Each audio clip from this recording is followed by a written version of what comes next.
Nah, tetapi yang paling penting lagi tuh pada persiapan pernikahan itu adalah kita mengetahui kondisi kesehatan pasangan kita. Ya, karena nanti kan kita menikah kan bukan buat setahun 2 tahun ya.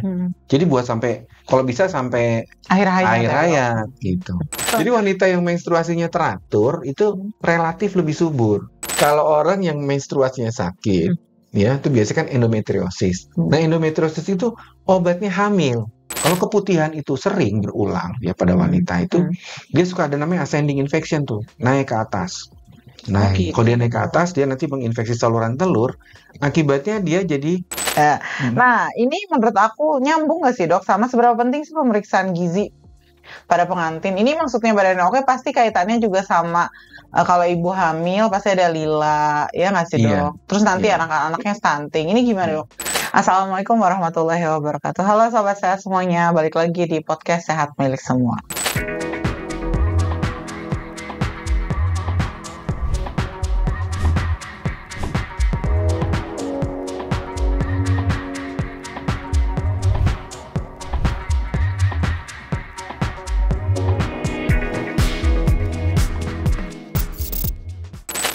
Nah, podcast kita kali ini masih sama, kita di series podcast Membangun Keluarga. Kalau di episode 1 kemarin, kita udah bahas tentang program pemerintah, program persiapan calon pengantin bersama IKKBN, dan ada dari sudut pandang agamanya bersama Ustazah Umay. Di season 2 ini, di episode 2, bukan season, oke. Di episode 2 ini, kita akan ngobrol banyak sama dokter, dan kita akan bahas soal gimana sih membangun keluarga yang sehat dari persiapan calon pengantinnya.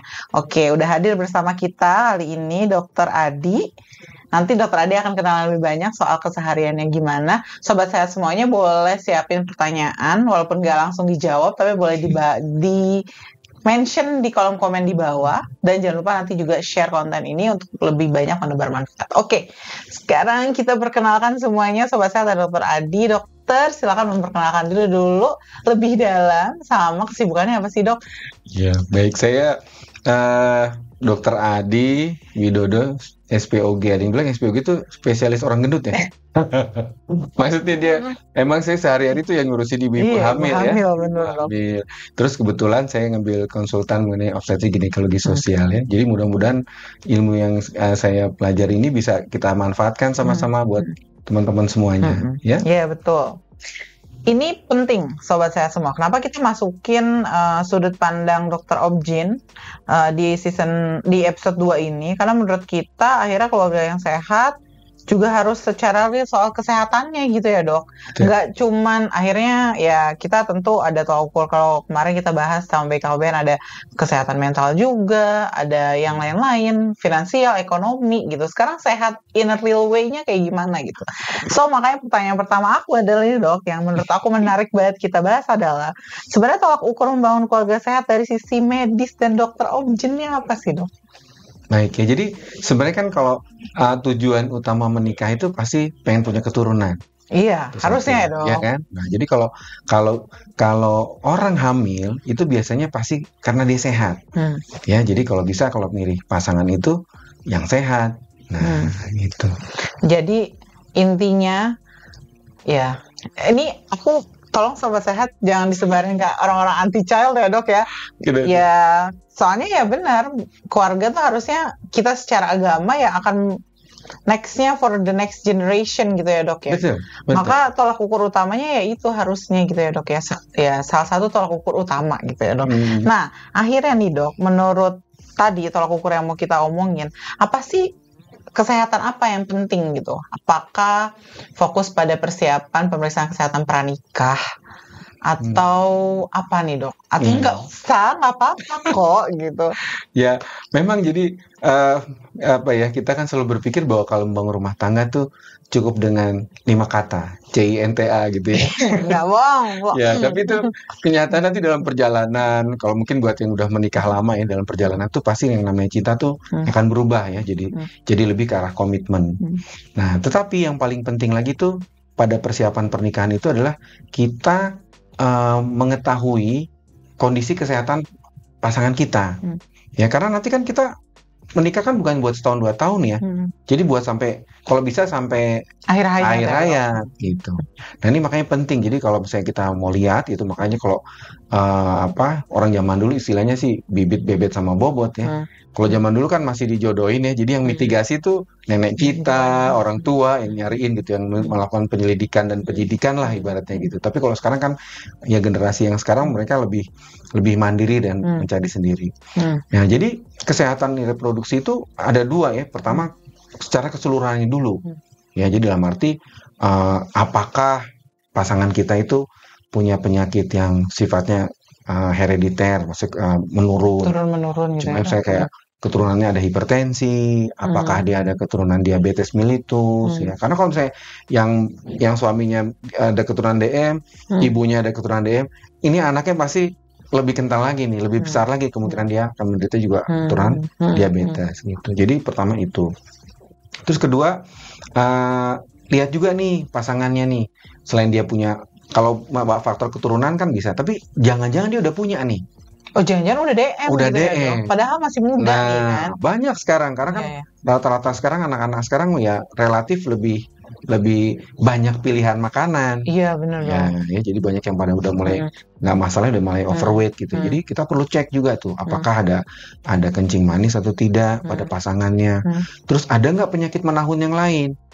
Ya, kadang-kadang kan apa, seperti kayak tiroid, atau dia mungkin jangan-jangan ada penyakit kronis yang lain. Misalnya kalau dia ada CA, ada leukemia atau apa. Ya, walaupun akhirnya CA-nya sudah dinyatakan sembuh gitu ya, Dok. Ya, tapi kalau orang yang pernah mengalami keganasan itu biasanya dia memang ada faktor genetik. Oh, maka tadi balik ke klausul pertama, ada penyakit turun-menurun kan nih yang diterita gitu ya, Dok. Jadi kayaknya memang apa ya, memang kalau di luar itu ada namanya, atau mungkin di kita juga udah mulai dilakukan namanya premarital. Iya. Jadi konsultasi sama pemeriksaan sebelum menikah. Sebenarnya itu sangat berguna ya, dalam arti supaya contohnya begini. Kalau kita menikah, kita nggak periksa nih, ternyata calon suaminya atau calon istrinya dulunya pengguna narkotika atau dulunya dia seks bebas. Nah, ternyata dia menderita HIV.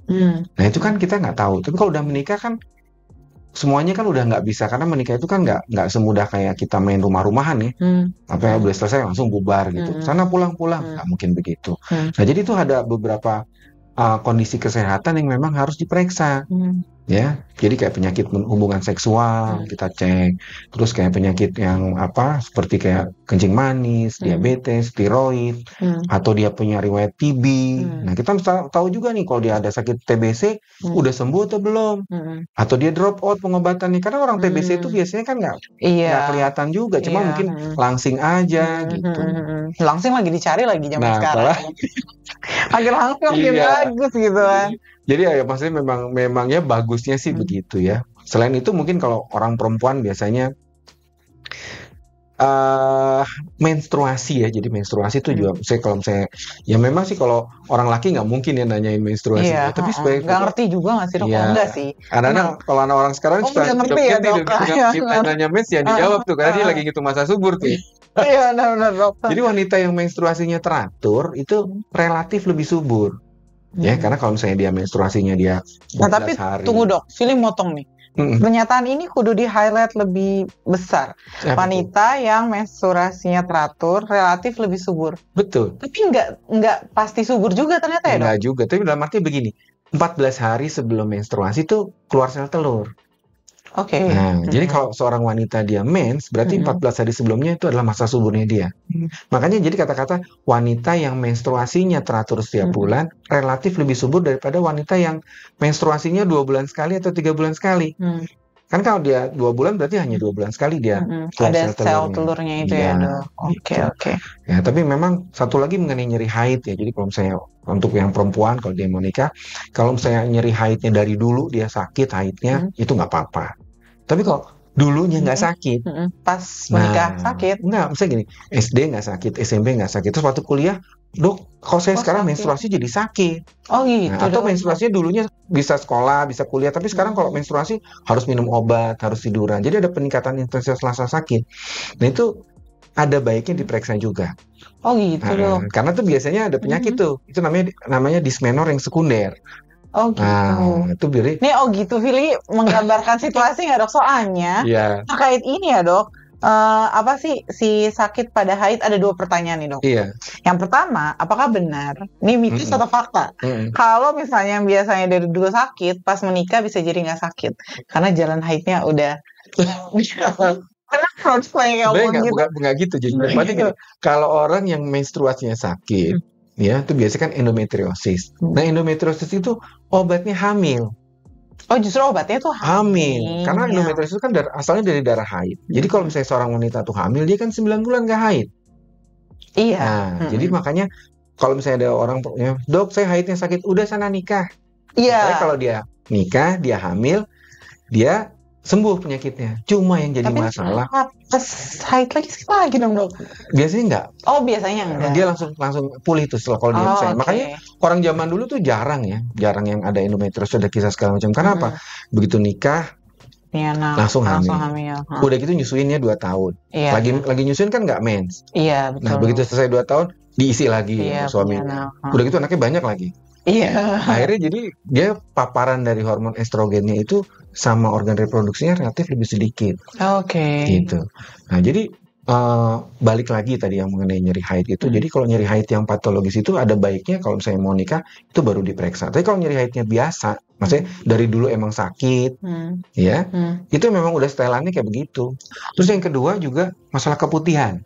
Nah, ini penting ya, keputihan. Jadi orang perempuan tuh normal keputihan tuh pas lagi dia mau menstruasi dia keputihan, habis menstruasi dia keputihan. Kalau yang udah berhubungan suami istri itu biasanya mau hubungan suami istri atau habis hubungan suami istri dia normal keputihan. Nah, yang harus diwaspadai itu kalau pada wanita tuh kalau dia keputihannya di luar itu atau dia kuning, bau dan gatal. Nah, oke. Nah, kenapa keputihan itu berbahaya? Jadi keputihan itu biasanya gejala awal dari kanker mulut rahim. Jadi keputihan yang nggak sembuh-sembuh gitu biasanya tuh kalau nggak dipeduliin biasanya tuh nanti kadang-kadang ternyata gitu ya dok. Bakalan bisa jadi itu gejala awal. Karena biasanya rata-rata orang kanker mulut rahim itu datang pada saat udah berdarah habis hubungan. Ingat ya, berdarah habis hubungan hanya boleh malam pertama. Iya, sekarang kalau nggak berdarah nggak apa-apa loh dong. Ya, tapi maksudnya kan, ya maksudnya normal dalam kedokteran. Tapi kalau udah malam ke 1277 masuk berdarah, nah itu kita harus periksa tuh. Takutnya itu ada lesi prakanker. Nah, tapi bukan itu juga yang paling penting. Kalau keputihan itu sering berulang ya pada wanita itu, dia suka ada namanya ascending infection tuh, naik ke atas. Nah, kalau dia naik ke atas, dia nanti menginfeksi saluran telur. Akibatnya dia jadi ada penyumbatan saluran telur. Dia jadi sulit punya anak. Oh jadi kalau tadi ya dok, sebenarnya area awalnya hanya di luar aja gitu, terus dia naik, infeksinya naik ke atas, itu kumannya semua naik ke atas. Jadi makanya, kalau misalnya buat orang perempuan nih, jadi mungkin ya pola haidnya, terus dia sering keputihan atau tidak, gitu itu satu hal yang harus jadi concern ya. Kalau memang ada itu sebaiknya dia konsultasiin juga sebelum menikah karena nanti supaya nanti jangan sampai ada ibaratnya kaget gitu, ternyata ada ini gitu. Ya. Tadi udah banyak listnya sobat sehat apa yang harus diperhatikan gitu dok. Nah pertanyaan Fili selanjutnya nih dok, ini soal akses layanan kesehatan dok. Nih kan nggak semua akhirnya bisa mengakses dokter Adi. Oh tapi nggak, sekarang bisa ya dok, lewat hotline emergency 2 apa boleh ke LKC dulu gitu ya dok ya. Nanti kita bisa discuss banyak. Dokter Adi dulu relawan kita by the way. Sekarang juga ya dok.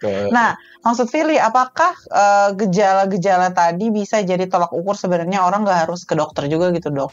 Maksud Fili gini, saat sudah ada gejala tadi ya ke dokter nih harus. Kalau nggak mengalami harusnya nggak usah ada pemeriksaan pranikah sih dok? Atau gimana? Ya jadi sebenarnya kan tadi kan Allah tuh menciptakan organ reproduksi itu buat dua fungsi ya. Yang utama tuh dia pertama berhubungan suami istri. Jadi kalau misalnya orang menikah tuh biasanya pertanyaan hubungan suami istri ada keluhan nggak? Baik laki sama perempuannya. Kalau misalnya laki sama perempuannya semuanya fine aja, berarti satu masalah udah selesai. Kedua buat bereproduksi.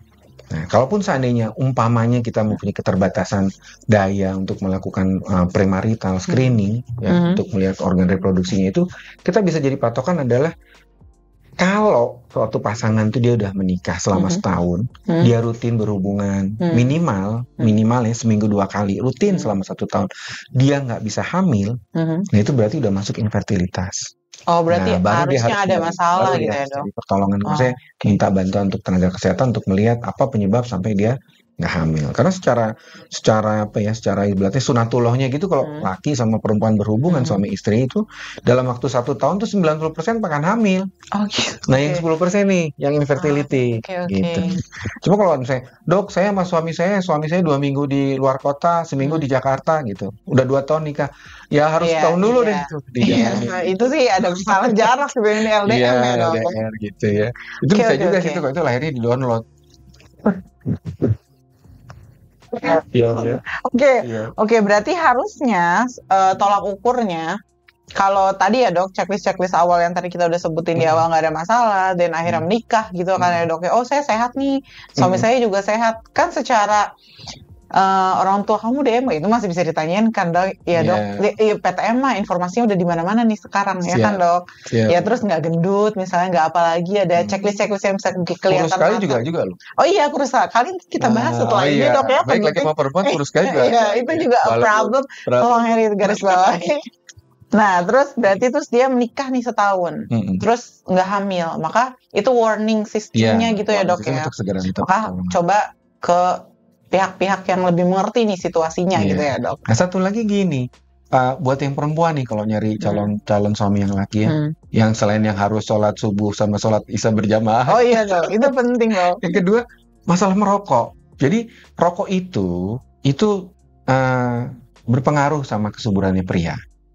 Oke. Nah, jadi mungkin itu jadi bahan pertimbangan. Karena jangan selalu yang perempuan yang disalahin ya. Iya benar. Karena 50% penyebab suatu pasangan nggak punya keturunan tuh laki, faktor pria, faktor suami. Karena perokok. Nah, banyakan tuh karena merokok. Walaupun nanti ada sebab yang lain ya. Gitu. Jadi itu juga bisa jadi. Itu juga mempengaruhi gitu intinya ya dok ya. Mungkin bisa jadi pertimbangan juga dalam memilih suami ya. Ya kalau bisa yang berperilaku dan berpola hidup sehat deh. Iya benar. Kamu ngerokok nggak usah nikah gitu. Tapi udah cinta ya. Aduh, ntar habis nih bidanya lah. Iya benar. Aduh, oke. Tadi dok udah bahas kalau orang dulu milihnya yang badannya oke gitu ya dok.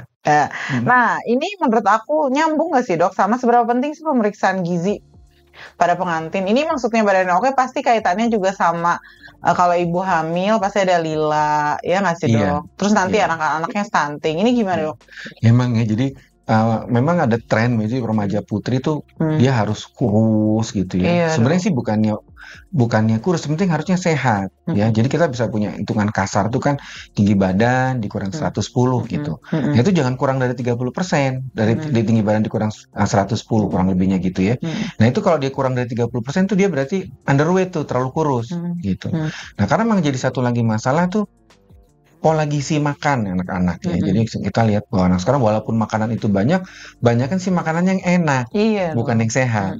Gitu. Generasi mecin loh dok sekarang namanya hashtag generasi mecin. Karena ada penelitian tuh katanya remaja itu hampir 60% lebih itu anemia remaja putri loh. Oh iya. Ya itu jadi tuh memang sampai pemerintah tuh sampai ngadain pemberian zat besi pada siswa sekolah itu memang sangat baik dalam arti supaya itu juga jadi pertimbangan. Ya makanya kalau orang zaman dulu kan milih calon istri yang seksi, yang badannya moleh apa segala macam, itu sebenarnya ya ada benernya dalam arti dia nggak terlalu kurus juga nggak terlalu gemuk gitu. Jadi kalau kata lagu dangdut apa ya? Yang sedang-sedang aja. Benar-benar. Jadi kalau filosofinya yang baik yang diambil dari orang dulu tuh banyak yang baik-baiknya ya dok ya. Cuman kita harus lebih mendalami. Maksudnya ini kemana sih? Gitu. Sayangnya orang zaman dulu kalau ditanya nggak bisa jawab ya. Pokoknya ikutin aja. Iya udah masuk gitu. Iya. Oke, baik dok. Selanjutnya nih dok, yang penting juga aku tadi mengenai imunisasi tetanus. Iya. Benarkah imunisasi tetanus itu upayanya karena si wanita nih, kalau cowok imunisasi tetanus juga nggak sih dok? Soalnya di big trend kayaknya di cewek-cewek deh ya. Benarkah itu karena mau dimasuki sesuatu nih dok dalam tubuhnya? Apalagi kalau sama kakek-kakek ya, udah karatan gitu ya. Dok, itu pasti kalau misalnya ditanya, ya soalnya kan kamu mau berhubungan pertama kali gitu. Jadi sebenarnya permasalahan yang lebih banyak itu adalah angka kematian bayi, ya neonatus ya. Neonatus tuh banyak yang kena neonatus tetanus neonatorum, jadi pada saat baru lahir. Sebenarnya masalahnya itu banyak ya, bukan cuma semata-mata dari ibunya. Kadang-kadang pertolongan persalinan yang nggak steril, umpamanya nolong bukan sama tenaga kesehatan atau pada tenaga kesehatan tapi alatnya kurang steril, sehingga pada saat pemotongan tali pusat itu berisiko si bayinya terpapar oleh kuman. Nah, jadi gunanya kenapa pada saat menikah itu diharuskan ibunya diimunisasi tetanus, salah satunya supaya ibunya punya kekebalan. Sehingga pada saat dia hamil dia bisa ngasih lagi ke anaknya. Nah, begitu juga pada saat hamil gitu juga, diulang lagi tuh. Nanti pas 24 minggu dia kasih lagi, nanti berapa minggu kemudian dia dikasih lagi yang dosis yang kedua. Itu dalam arti supaya si bayi pada saat dia lahir, dia udah punya kekebalan yang dikasih sama ibunya. Jadi sebenarnya tujuannya imunisasi tetanus itu untuk menurunkan angka kematian pada fungsi besar tuh saat sama si bayinya, gitu ya, Dok? sama si bayi yang nanti bakal lahir. Karena kita pengen kan generasi kita tuh sehat gitu. Ya. Oke, ini informasi baru yang cukup penting nih, tolong ya dibuka lebar-lebar. Ini bukan gara-gara itu gitu ya, Dok ya. Oke. Next nih, Dok. Tadi kan dokter tadi kita sempat di awal juga bahas tentang kesehatan reproduksi lebih banyak gitu ya, Dok ya. Nah, aku tuh mau tanya nih sebenarnya nanti kan Casper ini banyak kaitannya sama penyakit menular, PMS, penyakit menular seksual gitu, Dok ya. Iya.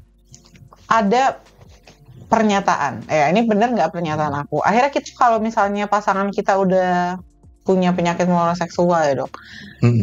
Aku nggak tahu nih sebenarnya kayak semua ada yang bisa sembuh, ada yang nggak bisa sembuh gitu nggak sih, Dok? Iya kan? Nah, pilihannya kita gimana sih, Dok? Pernyataan pertama, tinggalin aja mending, nggak bisa nih soalnya gitu kan. Ya HIV gimana gitu kan. Terus tapi udah cinta, nanti balik ke situ. Nah, pernyataan yang kedua, sebenarnya ada loh upaya biar bisa diobati gitu, biar bisa ya setidaknya menurunkan resiko-resiko lain gitu. Nah, dalam upaya membangun keluarga tadi. Kalau tadi asas dokter di awal membangun keluarga tuh ya keturunan.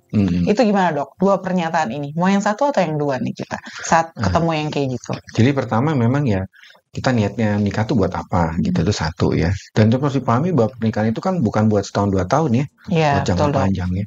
Jadi kalau kita udah tahu kalau pasangan kita tuh punya satu penyakit gitu, kita harus siap bahwa nanti jalannya kehidupan yang normal-normal aja udah cukup berat. Apalagi ditambah dengan pasangan kita dengan satu penyakit. Ada masalah. Tapi yang paling utama sebenarnya perilakunya ya, dari perilaku dari pasangan kita. Kalau pasangan kita itu udah tanda kutip udah hijrah dalam arti, nah itu tinggal gimana kita bisa menerima nggak? Ya sama lah seperti kayak gitu ya, sama seperti kayak orang hamil, terus dia melakukan pemeriksaan screening, terus tahu anaknya ada kelainan. Apakah kita gugurin? Kan enggak. Jadi gunanya kita mengetahui itu apakah supaya kita mempersiapkan nih gimana menghadapi persalinannya, gimana setelah dia lahir anak itu yang dengan kelainan. Jadi balik lagi tadi ke penyakitnya. Kalau itu penyakit menular hubungan seksual kan macam-macam ya. Ada yang bisa sembuh, ada yang nggak bisa sembuh. Kalau yang dia bisa sembuh ya kita obatin. Tapi kalaupun dia perilakunya udah baik, otomatis dia nggak bakal tertular lagi. Tapi kalau umpamanya penyakit yang nggak bisa sembuh, contohnya seperti HIV, itu memang biasanya perlu konseling karena nggak mudah tuh, ya. Dan memang sih dengan pengobatan ARV, antiretroviral itu virus tuh dia bisa menurunkan resiko penularan, tapi bukan berarti dia nggak tertular. Pasti nggak tertular buat si bayinya atau buat pasangannya. Gitu. Terus yang kedua juga AIDS tuh bisa sewaktu-waktu datang. Walaupun dia minum obat ARV, kalau dia makin tua atau dalam kondisi dia imunitasnya turun, bisa aja dia jatuh dalam kondisi AIDS. Ya jadi memang itu butuh butuh benar-benar pertimbangan, ya butuh nggak sekedar cinta. Karena ya tadi saya bilang ya kalau modal cinta tuh aduh pasti 5 tahun habis deh gitu. Jadi memang kalau kita mau nerimainnya sama seperti kayak kencing manis ya.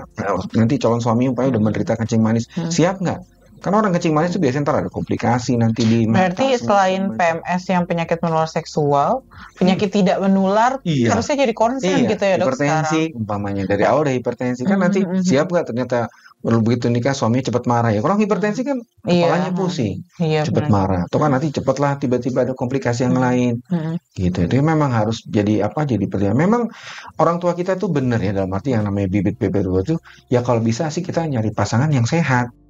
Ya, supaya apa nanti keturunannya juga sehat. Gitu. Sebagai pribadi kita juga harus menjadi sehat. Ya, sehat juga. Jaga kesehatan. Iya, itu bener tuh. Tapi aku setuju sih, akhirnya sama dokter di awal kan tadi dokter juga udah bilang niat menikahnya mau apa gitu ya dok. Betul. Ini balik lagi tuh niatnya mau kemana nih gitu kan. Walaupun ya kembali lagi juga soal akses layanan kesehatan ya dok. Harusnya kalau udah ada tanda-tanda yang kayak gitu, mending tanyanya jangan sama orang yang sama netizen aja gitu ya dok ya, gimana nih mau gini, tanyalah sama orang-orang yang memiliki kemampuan untuk menjawab pertanyaan-pertanyaan itu ya dok. Makanya anaknya orang zaman dulu dia mungkin nikah gitu kan dijodohin ya, tanda kutip yang dijodohin ya mungkin punya kelemahan, mungkin nggak cinta, nggak kenal dulu gitu. Tapi punya keuntungan satu, mitigasi tuh. Oh iya benar, checklist mitigasinya udah beres gitu ya dok ya. Yang ngecek tuh kan biasanya keluarga semua tuh ngecek tuh, ada selikidik lah pas segala macam gitu. Walaupun kitanya nggak kenal, tapi kalau checklist keluarganya udah beres, kayaknya dukungannya jadi banyak gitu ya dok. Nah ini baik nih gitu. Maka sebenarnya ya apa tadi unsur menikahnya gitu balik lagi ya dok ya. Ini penting banget sih sobat sehat. Kalau belum kuat hatinya, balik ke ceramah Ustadz yang kemarin kita bahas di episode 1 ya dok. Gimana nih niat menikahnya mau apa gitu ya dok. Karena memang kan manusia itu ya, jadi dalam perjalanan hidupnya dia itu, dia nanti begitu usia 35 tahun tuh metabolisme udah beda. Iya. Ya, jadi kalau orang ada yang bilang tuh, kalau orang perempuan bilang, kok saya makannya tetap kok beratnya tambah naik gitu. Itu karena apa? Dulu yang dimakan waktu dia masih umurnya masih 20-an, itu bisa dibilang 80% tuh jadi tenaga. Nah, begitu dia udah mulai di atas 35, itu yang disimpan jadi lebih banyak tuh. Jadi walaupun makannya sama, tetap berat badannya naik. Nanti kalau udah makin umurnya 40-an, udah komplain nih, kok kayaknya minum air putih aja beratnya naik. Terus umur 50, ngirup udara aja beratnya naik. Sekarang mah ya, like Facebook makanan juga naik dong. Kan di like aja tapi naik berat badan. Artinya apa? Itu penyakit-penyakit itu mulai berdatangan tuh. Ya, begitu mulai usianya di atas 35 tahun. Itu bisa jadi pertimbangan kita pada saat kita menikah untuk lihat calon pasangan kita itu baik laki atau perempuan tuh dia sehat nggak, dia punya budaya perilaku hidup sehat nggak, itu penting banget tuh, gitu. Ini PHBS, perilaku hidup bersih dan sehat, sekrusial itu ya dok. Start from yang kecil-kecil, olahraga teratur dan lain-lain. Oke, nah tadi kita udah banyak bahas. Nah sekarang nih dok, aku nggak tahu ini tren atau nggak, aku juga nggak tahu sih datanya meningkat atau enggak terkait PCOS dok. Boleh kita explore hari ini lebih dalam nggak sih tentang ini? Soalnya akhirnya ini menurut aku aja ya, apa karena anak milenial dan Gen Z sekarang udah biasa aja sama PCOS, jadi kayak nggak takut gitu. Ya nggak apa-apa, nanti kan bisa di ini. Padahal kan itu ada masalah ketidaksuburan ya dok. Kalau tadi 1 tahun harusnya rasional normalnya punya anak, terus ternyata enggak, berarti kan harusnya masalah gitu. Harusnya ini dimitigasi, bukan ya udah nanti kita cari jalan keluar. Ini apa nih dok? Mulai dari PCOS ini apa sih dok? Itu dulu deh. PCOS itu sini kita bahasa yang mudah aja ya untuk teman-teman semua ya. Jadi PCOS itu polycystic ovarian syndrome. Jadi itu sebenarnya gangguan ovulasi. Ya, gangguan ovulasi. Jadi harusnya tuh setiap bulan kan seperti dokter bilang tuh, kalau orang perempuan menstruasinya teratur, dia relatif lebih subur. Kenapa? Karena 14 hari sebelum menstruasi itu keluar sel telur. Nah, biasanya orang dengan PCOS itu dia keluhannya sering telat mens. Nah, itu hati-hati tuh ya kalau misalnya, dok kok telat. Yang kedua, biasanya berat badannya naik. Ya, berat badan kedua tuh jerawatan ya, karena dia biasanya bisa karena hiperandrogenisme, jadi kelebihan hormon androgen ya, biasanya karena stres juga. Yang paling sering terbanyak itu pada anak-anak sekarang itu yaitu kenaikan berat badan, terutama di kota-kota besar ya. Jadi berat badannya itu jauh di atas rata-rata. Kenapa kalau misalnya kenaikan berat badan itu berhubungan sama kesuburan wanita? Karena salah satu etiologi penyebab daripada PCOS itu adalah resistensi insulin. Jadi ada semacam kayak diabetes mellitus tanda kutip ya, itu di sel telurnya. Oh gitu dok. Nah, makanya itu penting tuh, jangan terlalu gemuk. Ya, jangan naik berat badan. Jadi seorang wanita kalau udah nikah gitu kan, terus tiba-tiba, dok saya kok sekarang sering telat, tapi negatif gitu. Saya biasa nanya, pasti naik berat badannya banyak. Oh iya dok, udah tenang, ada suami apa gitu kan. Udah gitu, udah makan pagi, makan siang, makan malam, suami pulang, nemenin lagi makan, berkali makannya gitu. Iya, Jadi, nah kadang-kadang orang wanita begitu dia naik berat badan, nah itu paling sering tuh dia berhubungan sama PCOS tuh. Jadi biasanya kita suruh olahraga, suruh nurunin berat badan gitu. Cuma rata-rata sih kalau orang perempuan gitu, begitu disuruhin berat badan, langsung mau ke kelurahan. Karena? Bikin surat keterangan nggak mampu. Ya oke. Sungguhnya PCOS penyakit ya dok? Iya. Ya, maksudnya penyakit itu sebenarnya ini lebih ke arah apa ya? Cobalah gaya hidupnya dirubah. Jangan stres, jangan naik berat badan. Habis gimana ya? Habis katanya kalau orang yang berat badannya berlebih itu penyayang ya. Sayang makanannya dia. Iya benar dong. Aduh nih nggak bisa nih gitu ya. Sama makanan aja sayang, gimana sama kamu gitu ya. Kalau stres juga gitu. Kalau yang lain ngelawan, kalau makanan kan dihajar, diam aja. Gimana saya dia diam aja, masa ngomong apa ya. Langsung nih sayang gitu. Ya oke, berarti tadi ya dok, akhirnya masalah-masalah ini, kalau tadi kita udah banyak bahas juga soal perilaku hidup bersih dan sehat, sama aktivitas setiap hari ya, kuncinya bisa balik ke situ gitu ya. Selama kita ikut ya pola hidup, nih mau islami banget nih Fili, pola hidup sehatnya Rasulullah misalnya. Setuju. Aisyah yang beratnya nggak lebih dari 45-50 ya Bur. Iya. Maka harusnya ya baik gitu kan ya dok ya. Betul. Oke. Last but not least, karena tinggal 4 menit lagi waktu dokter di sini, sobat sehat. Dokter nanti ada dokter Ari. Iya, nanti ada dokter Ari. Iya. Mukanya sama, bajunya beda tadi. Nah, nanti terakhir nih dok, pesan untuk sobat sehat semuanya yang berencana mempersiapkan pernikahan gitu. Dari semua hal yang penting gitu dok. Apa nih dok? Jadi pertama, balik lagi ya, niat menikah itu kan sebenarnya menikah itu kan kita perjanjiannya sama Allah ya, dalam arti pada saat akad nikah itu yang tadi tanggung jawabnya orang tua si wanita itu jadi berpindah menjadi tanggung jawabnya suaminya. Nah orang pasti berharap pernikahan itu kan berjalannya kan sampai akhir hayat. Jadi memang harus dipersiapkan benar-benar ya, jadi harus dipertimbangkan. Jadi kalau misalnya dibilang karena cinta ya perlu dipertimbangkan bahwa cinta itu makin lama akan makin hilang ya. Makanya premarital sebelum nikah itu memang kalau ada kesempatan, ada upaya atau ada saya punya kemampuan ya untuk melakukan pemeriksaan kesehatan pada pasangan ataupun pada diri kita sebelum menikah, itu ada baiknya dilakukan. Ya, baik mengenai penyakit hubungan seksual, penyakit yang sifatnya kronis ya. Terus itu harus dicek tuh. Ya, supaya itu nanti bisa jadi bahan pertimbangan. Kira-kira kamu bisa nggak nerima saya begini? Atau saya bisa diterima nggak dalam kondisi seperti ini, supaya jangan nanti pada perjalanan pernikahan itu nanti kamu begini sih ternyata gitu, saya pengen begini deh. Itu aja sih. Oke, itu sobat sehat semuanya, terima kasih sudah menonton episode kita kali ini. Kalau yang mau punya pertanyaan yang sama Dokter Adi boleh banget, boleh di kolom komen ya dok, atau pengen lewat hotline emergency Duafa kita di 0811 16 17 101 juga boleh. Pokoknya feel free untuk nanyain soal apapun ya dok. Insya Allah nanti kita akan hubungkan ke Dokter Adi pertanyaannya apa dan dapat jawaban. Nah, jangan lupa share konten kita hari ini biar kebermanfaat dari konten ini bisa disebar kemanapun ya dok. Sekian dari kita, mohon maaf kalau ada salah kata dan perbuatan. Terima kasih sobat sehat semuanya. Assalamualaikum warahmatullahi wabarakatuh.